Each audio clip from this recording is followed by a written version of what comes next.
Hello, welcome back to Big Fellas Weight Loss for Men podcast. It's just me, Darren, tonight. Mark, unfortunately, couldn't be here. He tried to record this one yesterday with our guest, but unfortunately was having some technical issues. But we are joined today with an amazing weight loss story. We're joined by Alex. Welcome, Alex. How you doing, mate? Yeah, good, Darren. How are you? Yeah, I'm all right, thank you, mate. It's been a busy day, but it's all good. Looking forward to this one, mate. I think we share at least one sport in mind from what I've heard from Mark. Right. Bit of a love for rugby, which is good. We'll get into that, no doubt, through the episode. Yeah, absolutely. But we're here today to talk about your weight loss, mate. Now, looking at you now, if you're watching this on the YouTube channel, you'd look at Alex and you'd go, yeah, all right then. But go on, mate. Tell us about your journey. So the heaviest I found myself, the heaviest I weighed myself, I came in at 130 kilos, which is about 20 stone. And that was about 18 months ago. The truth of that is I'd seen how big I was getting and I started to do a bit of work before I actually braved the scales. So probably I was heavier than that, but I was definitely 20 stone or over at the heaviest I was. And after a bit of sulking and, denial, I decided that no, I need to get this sorted and get my life back to a healthier way. Definitely, mate. Definitely. How tall are you, Alex? Because I always say, like, when we have our weight loss losers on, I always think to myself, like, 20 stone. If you're 6'6", right, that's not actually that bad. If you're 5'6", it's quite bad. Yeah, I'm not 6'6". No, I'm 5'9". Okay. 5'9". Yeah. So I think it's average height, but definitely not the height to be carrying 20 stone. It was, Yeah. So you're definitely in need of sort of losing a few stone. Okay. And where are you now, mate? So what you at now? So I weighed myself a couple of days ago, and I came in at 93 kilograms. So I think that's like 15 and a half. 15 stone, I think. 15 and a half stone, I think. Brilliant. But yeah. Mate, so that's that's so it's good. I'm over the moon with it. I'm not finished. The thing is, I live in France and I think in kilos. So I'm trying to do the conversion. It's a bit out there. But the goal now is to get to 90 kilos and stay there. I'm happy. I'm happy with that weight. Yeah, that's right. We always think of weight loss, don't we? Of like, I need to get from, X weight to Y weight and then I'm happy. But actually, that's just the start of the journey. It's then the maintaining part is keeping it off. Yeah. Yeah. All right, then, mate. So look, you're 20 stone or whatever that is in kilos, and you've recognised, I need to get my arse in gear and lose a bit of weight. How did you go about it, Alex? What did you do first? A lot of false starts with it, really. I think also, I also want to highlight as well that when I saw myself getting big, I never saw that in the mirror. It was actually someone took a photo of me, and I saw the photo and I saw how big I was, and that's when I started to actually see how big I'd got. What I did to lose the weight first was I did all these crash diets and depriving myself of like good foods, which, works for a few days, and then you give in and you end up putting more weight on. The big thing for me was it was really good timing for me. But I got a phone call from my old rugby coach who coached me at the team I played for. And he is now the president of a different club. And he rang me at the end of the season and asked if I wanted to come and play for him the next season. And my answer was, I'm too fat. I'm not fit to play. I play front row. I play hooker. And I was saying I was too fat to play amateur rugby as a hooker. That's how big I was. Yeah. I couldn't get the rugby top on. It was Yeah. That's like, I think some of the lads that I used to play with when I was younger, much younger, a long time ago. And yeah, that's a problem. Like when you're too big to play front row rugby. Yeah, you're done. You're water boy. That's it. If you're too big to play front row, you're not playing. Yeah. So he rang me. I told him that, and he said, "Well, you've got the summer. Get fit, and then come down to training." So, and I loved the sport, and I said, "Right, okay." So I downloaded Couch to 5K because I'd heard a few people. I'm a big fan of listening to podcasts, And I'd heard a few people talk about Couch to 5K really got them loving to run. And I thought I'll give it a go because I've always hated running. I think you do man v fat, is it, or fat? Is it? Yeah. We don't have that in France. Yeah, that's right, mate. So we do, me and Mark do man v fat, which is like football, but they actually have man v fat rugby now as well. So look, essentially what it does is I think it works really well for men because it gamifies weight loss. So it makes you accountable not just to yourself but for the team, and you get your on the pitch score, and then you get extra goals through weight loss, and you're in a league, and you can see how all of a sudden you've got a load of blokes behind you going, right, we need to get on it this week because we want to win this league and get our, let's be honest, mate, £2-3 medal, whatever it is. But as blokes, we want to win all the time. That means it means something, that medal. Yeah. So you couch to 5K then, mate. So I've heard this a lot as well, actually. And this is, I'll be honest, mate, I don't like running. I hate the idea of running. Yeah.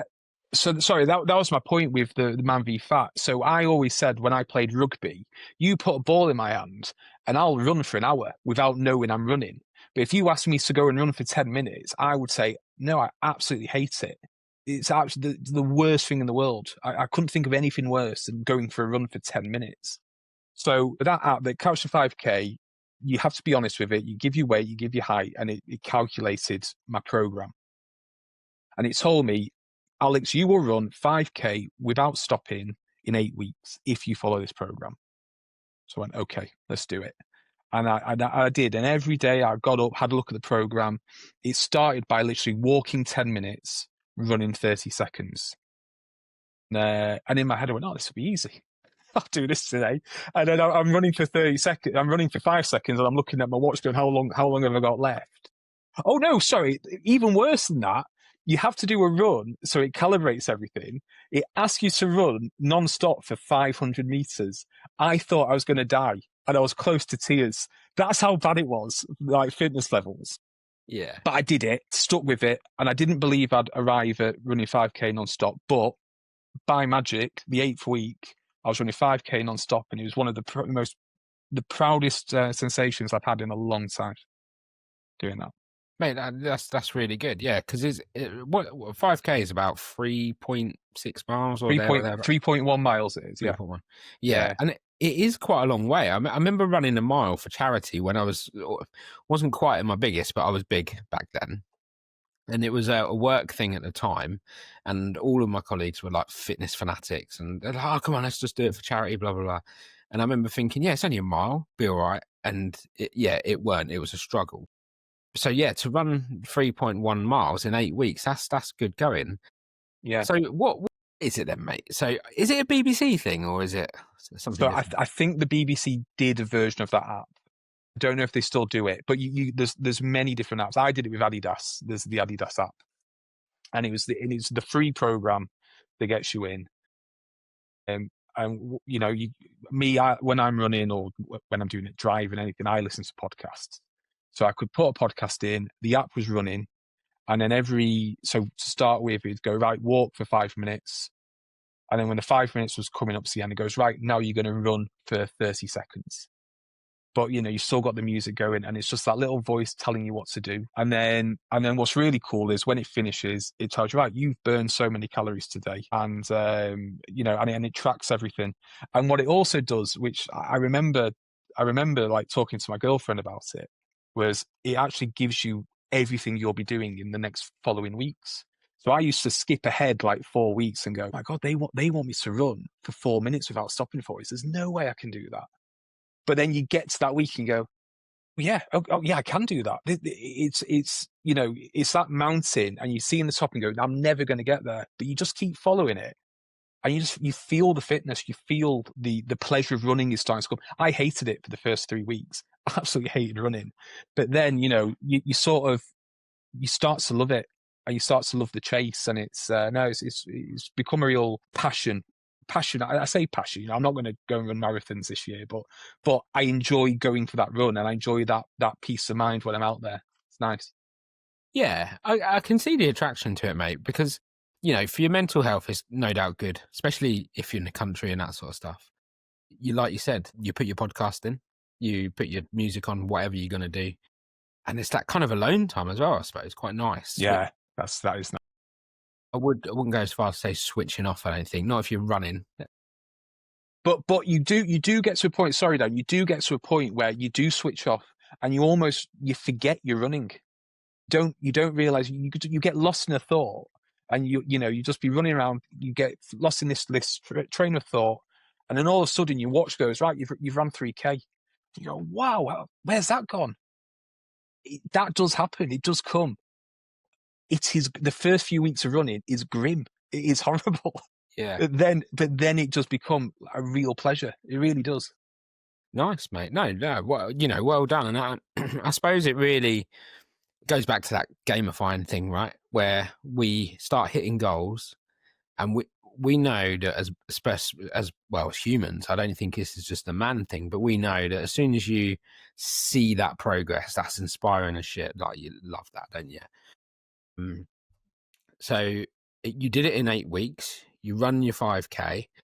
At that point, mate, at that point in your journey, what was your diet like? Was that improving as well? No. No. So this is sort of like the false dawn that happened, really. So in terms of fitness, it was great, but I was kidding myself. And to the point was like, well, I've ran 5K today. I've burnt 400 calories. I can eat what I want.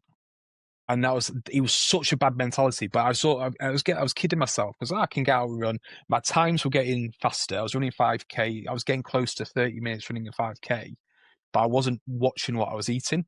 But the weight was going down, but it got, the decrease got slower and slower.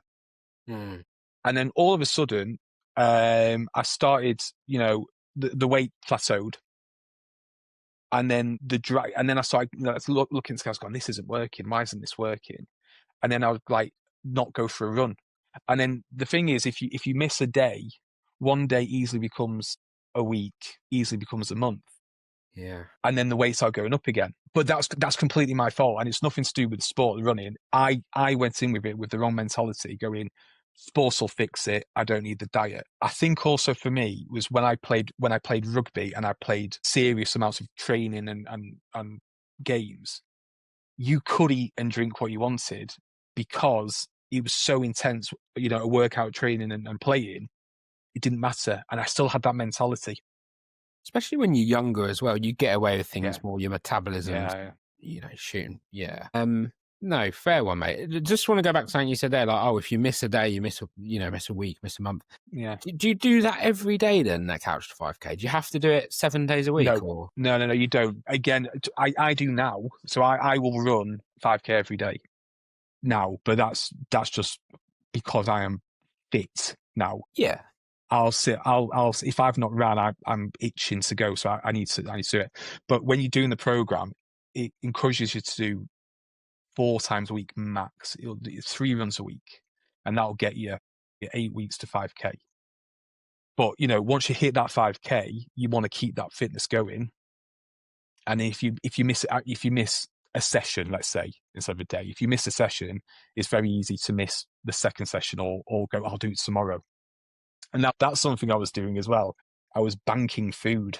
So I'd go, oh, well, I'm running tonight, so I can have this now. This high calorie meal, I'll have this now because I'll burn it off tonight. And then I'll finish a day's work and I'll go, I'll run tomorrow. And that run never happened, but that food did.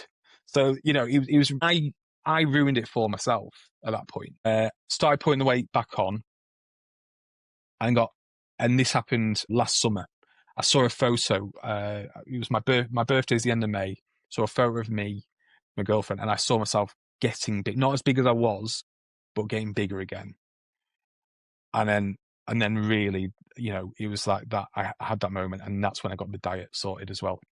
And the good news was I had a level of fitness that when I went back to running again, I could run 5K. Not fast, but I could run 5K without stopping. So I hadn't lost all that fitness from the first time.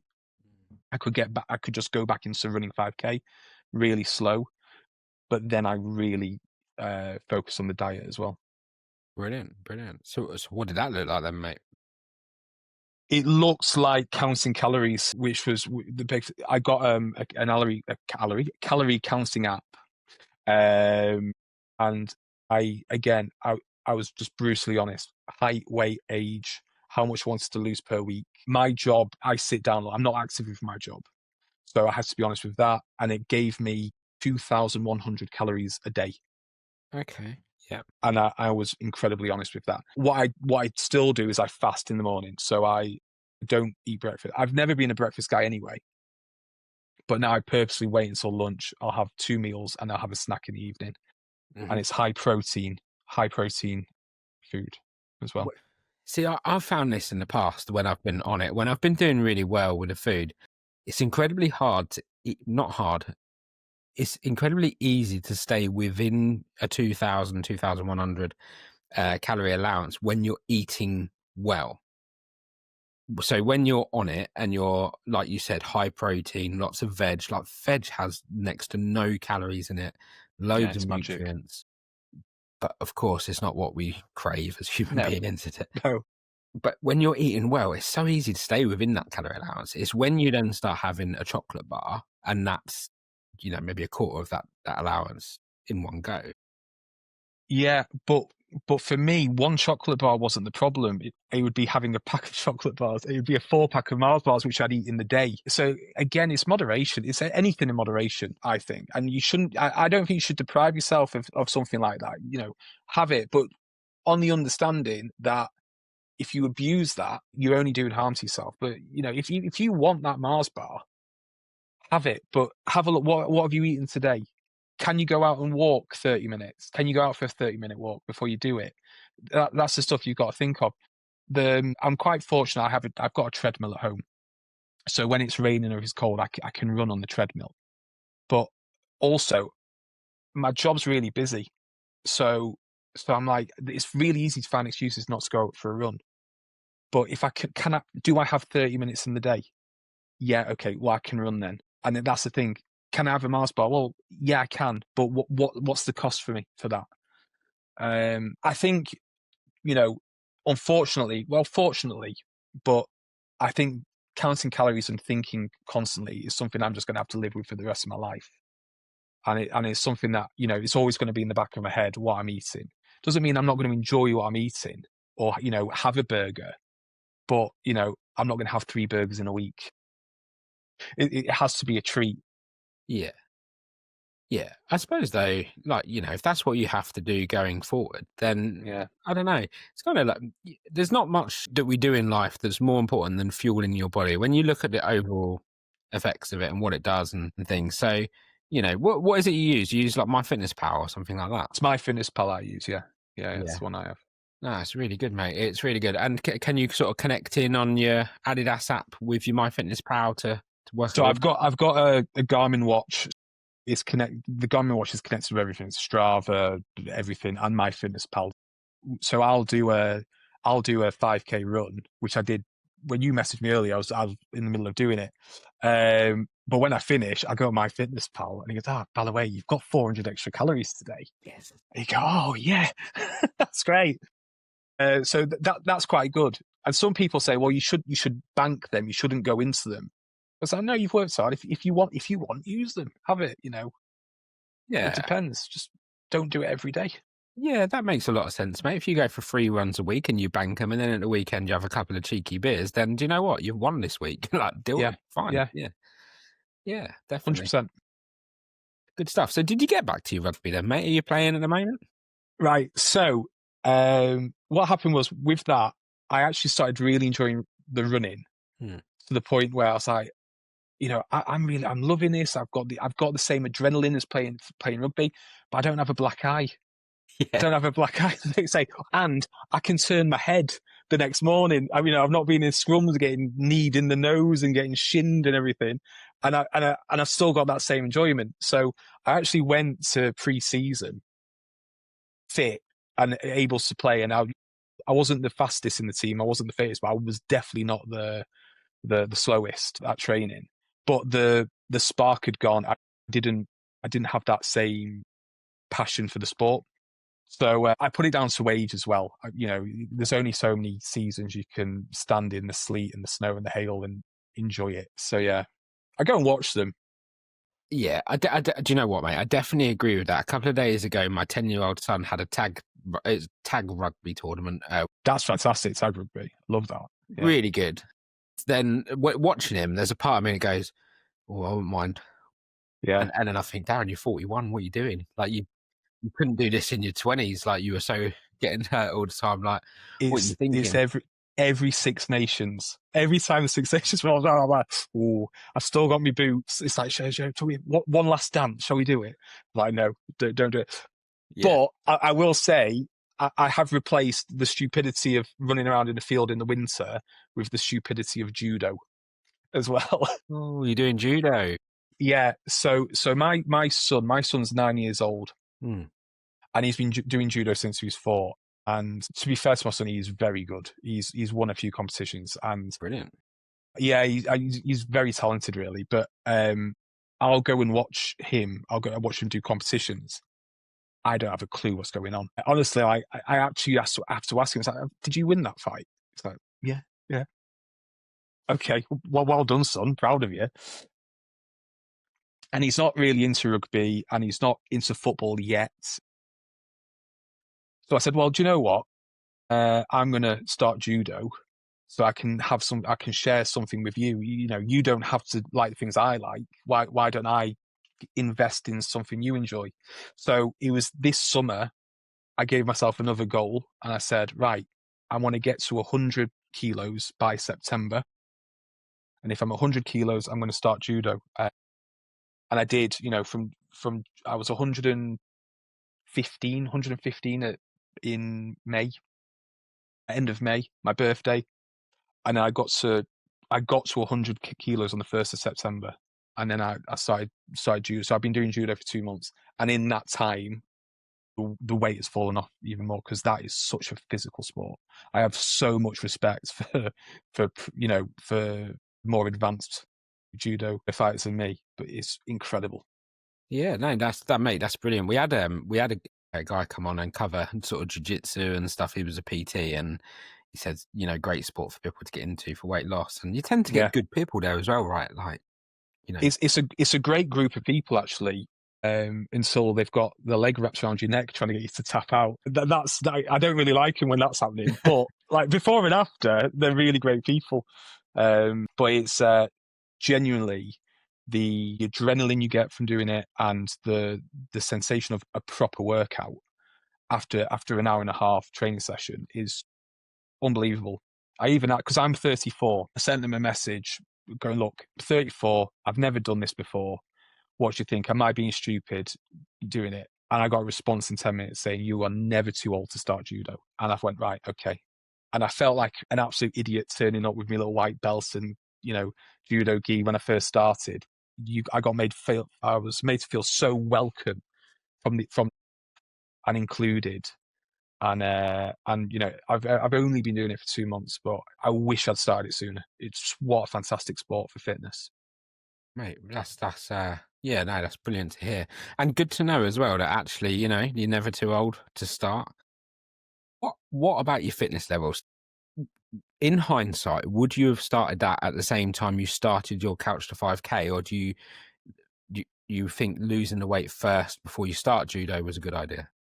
So I had a conversation with myself about this, and I said, what would I have done if I'd started at 130 or 120 kgs? And I would have turned up, and they would have asked me to do a forward roll for warm-ups, and I would have looked at everyone else doing it. I would have done it, fallen on my side. I would have feigned injury. I'm feeling my knee a bit today, and I would have gone and had a shower, and they would have never seen me again. Yeah. So I did the right thing by getting to that 100 kg to get into it, because you went in and it was demanding from the first training session. They were asking me to do a lot of stuff, which if I was a bit heavy, I just couldn't do. Yeah, I know what you mean. It's where you drop your shoulder and go into a roll, isn't it? Yeah. And I can see why, if you're a big lad. Yeah. Perhaps I'd be embarrassed as well. I'd be really self-conscious about it personally. I've always been self-conscious about weight anyway. And when I was at my biggest, I would avoid every camera possible. Or if there was a group photo, I'd be at the back, so I'd hide in my belly. If I'm sat on the sofa, I'd have a pillow over my sofa, hiding it. I've always been conscious about weight. And so then to put me in a position to go and do something strenuous like that, I would have hated it. Yeah, no, definitely, mate. I totally get that. Yeah, and I think when you're big, it is, isn't it? You do things that sometimes without even realizing it. Like, I remember my wife being on holiday, and my wife's like, "Oh, let's get a photo of you." And I was in the pool, I was horrified. I was like, "Oh my god!" And then you sort of trying to convince yourself that being under the water will, yeah, it's just a horrible situation. Yeah, or a side pose or whatever. You just going right. How do I hide this belly? Yeah, no, it is horrible. It doesn't get spoken about too much either, but everything coincides with mental health, and you're getting bigger, and you feel down about it, and then to try and make yourself feel better about being depressed about it, you eat more or you comfort eat, and you're getting big. It's a vicious cycle, and it's so hard to get out of. You're in a tailspin, and it is really hard to get out of. Yeah, I totally agree with that. And that your mental health is declining. You're Yeah, eating more, and then yeah. we had Leon a while ago, and he had an accident at work. I watched the episode. Yeah, Yeah, it's cool. and you think to yourself, then you like fair play, like because although like me and you have never been perhaps in that much of a spin, his situation was obviously different with the injury, but you think to yourself, I can actually see how that can happen to someone, and fair play to getting out of it. It was all I was thinking. But yeah, it's not talked about enough, and everyone's got to start somewhere, haven't they? And I think this episode's been really good because the couch to 5K, I think, is a good way of doing that, unless you are very, very big. Would you say there's any excuses? Is there can No, anyone start? honestly, there's no excuse for couch to 5K, because you literally you start by, if you can walk. Okay, if you can't walk for a minute, you're in a bit of trouble, unfortunately. But also you need to get the weight down to be able to walk, hold your weight. If you can walk for 5 minutes, you can do couch to 5K. That's the point. And when I say by 8 weeks, so it might take 12 weeks for you, but you can determine how long you want the program to be. When I say you can run non-stop for 5K, it might be at a walking pace, but in a running motion, which is a lot harder than walking 5K. If you're walking in a running motion, it's a lot harder. You will get your fitness up, and then when you get there, you'll see your time reducing and you'll get faster. My first 5K I ran, I think it was 47 minutes. The first 5K I ran. I can walk 5K in an hour. Mm. So I was 10 minutes off walking pace my first 5K. So yeah, I think there's always a limit that I'd say, right, okay, you're not in a position yet to start it. But I think for the vast majority, it is open to anyone to do. But you've got to have the determination. You've got to have that drive to say, I will do this in 12 weeks, or I will do this in 8 weeks, and stick with it. And even when it is horrible, and it is horrible for the first couple of weeks, you get it done. You get it done, and then those endorphins come in. You've heard of the runner's high. I thought that was a myth. It's not. It's fantastic. It's a great thing to chase. It takes a while to happen though. Definitely. And I'm sat here thinking as well that, look, at the moment, right, we're in November, so you've got Christmas coming up. Get yourself a new pair of trainers on your Christmas list for Santa, and the app's free. Get some headphones in, or get some headphones for Christmas if you're not. And do you know what? You could be running 5K by the end of Feb. That actually sounds pretty good. And actually, by the end of the year, you could be running a quick 5K as well. Yeah, absolutely. Within that year, you could be getting it down to 30 minutes. And then what I would also say, if you're in the UK, you've got Parkrun. And every time I come back to England, I will find the nearest Parkrun on the Saturday morning, because that is such a fantastic community. I cannot speak higher for that community. You turn up, you can walk it. You don't have to run it, and everyone's friendly. Everyone's there motivating you. It's not a race. And you turn up, you do 5K. It's at 9 o'clock on a Saturday morning, and by 10 o'clock, you've got 5K banked for the day. The day is yours, and you've got the adrenaline, you've got the endorphins going. Parkrun, absolute game changer for that in the UK. I'm so jealous we don't have it in France. We can't have it in France. That's a really good point, actually. Yeah, you have got 5K, and also if you've got children like we do, mate, they do a children's one, don't they? Where on Sundays. Yeah, is that a slightly smaller distance as well? I think it's 2K. I think.